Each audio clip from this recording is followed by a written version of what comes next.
Thank you, Mr. Chair, and I'd like to thank both of you for the record for your lifetime of service. I can't think of a more important period in our history that people like you who've served the country step up in a civilian role and do something like this. This is one of the best documents that I've seen in my 4-year tenure here.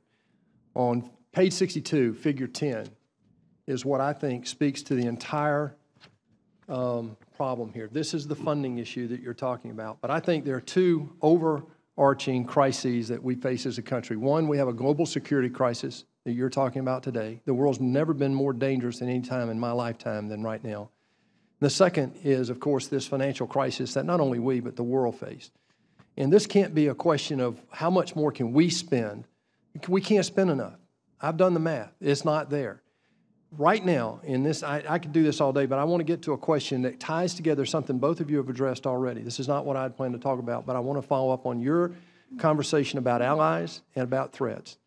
5 threats across 5 domains is brand new. It's been developed at a time when we were withdrawing. Now we have a situation where we are trying to shoulder the burden the way we have for the last 70 years since World War II. It can't happen. It can't continue any longer. If you look at the economic power of the people who believe in self-determination in the world, it's about $65 trillion. If you look at the people who are talking about state control, it's only about 14 or 15 trillion now unadjusted.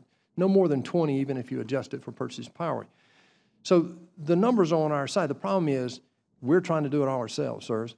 And when I look at that, the situation is every dime that we spend on our military today, by definition, is borrowed money. I can prove that to you because of the way we have to spend money on mandatory expenses. And look, nobody's arguing about cutting those. The reality is, though, we can't continue to be the only security force in the world. We borrow about 30% of what we spent over the last decade. We're projected to spend borrow about the same amount, and our discretionary spending is actually less today than it was in 2009. And that's less than 25%. So by definition, every dollar that comes in has to go to mandatory expenses before we can spend money on our military, on anything else. And just you call out on this chart, just one of the issues, just in the last 2 years, we've added $400 billion of interest to our expense sheet, $400 billion. And that's just a 200 basis point increase in interest rates. Interest rates right now are still in the low quartile of the last 30 years. If we get back to the historic average of 5.5%, we'll be spending $1 trillion on interest alone. So your point's made. Now the question. The Shanghai Cooperation Organization, we've seen it for some time now, but there's a lot of new energy around that with people like Russia, India, Pakistan, Uzbekistan, Kazakhstan, et al. There are 4 nuclear powers inside that cooperative organization. How do you propose, in light of this reality that we have here, with the financial crisis that we have, how do we engage our allies who face the same problems we do? They're going to have to take money from social programs or somewhere, or tax more, or whatever, to afford to defend against these rising threats.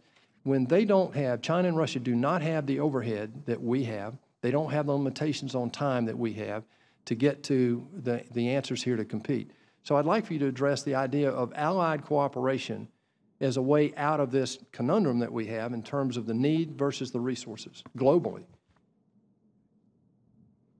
Well, Senator Perdue, I agree with you. I mean, allies are absolutely crucial element here, and it's one of the reasons why we consulted broadly with allies when we were doing the report, and why we stress in the course of the report the importance of maintaining our both treaty alliances and then the non-treaty special relationships with countries that are almost tantamount to alliances that we have in places like the Middle East. Those are extremely important. Burden sharing among allies has been a problem, for us since we first, the ink was drying on the Washington Treaty in 1949. And it's not something, again, I think that we will ever solve. We have to continue to work at it. I think in response to the President's invocation of this issue, a lot, allies are stepping up and contributing more. That's clearly the case. But I think it's going to be harder to sustain more allied contributions to defense, which is difficult to motivate, as you note, in any event, if we're cutting ourselves. I mean, that's usually not a formula for getting your allies to do more. We need to get them to do more.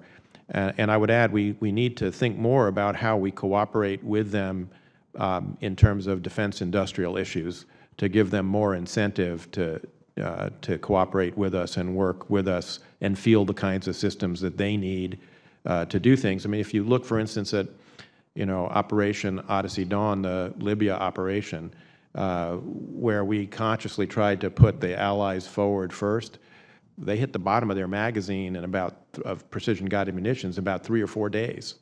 And so we need to get them to invest in more of those capabilities, but I think we probably need to also do more to develop those capabilities with them so they have more of an industrial interest along with us in doing that. I agree, and I think one of the areas, particularly in the cooperative space, there needs to be a look at what are the policies with which we engage in these cooperative arrangements. Sometimes I think it's an imbalance, it's a disincentive for what I would call the high-end allies to participate. Yeah, we have the Five Eyes, but the technology in Japan is pretty extraordinary. So, how should we deal with Japan in the areas of technical cooperation? The other thing I think, as we move into this more complex environment that we have to pay particular attention to are for those allies who are drawn to an adversary's systems. It used to be that, country X could get something from Russia and it would be very isolated.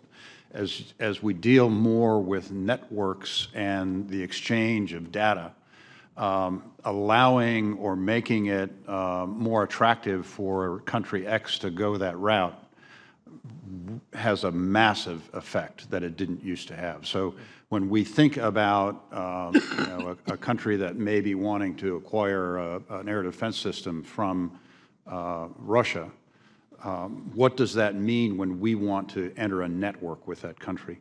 So we have to look at the bigger picture, but I think opening up to some of the countries that have high-end technical capability with different policies, different processes, different levels of cooperation, each one is going to be different, but I think that's an area that can pay off greatly. Thank you. Thank you for this body of work. Thank you, Mr. Chairman.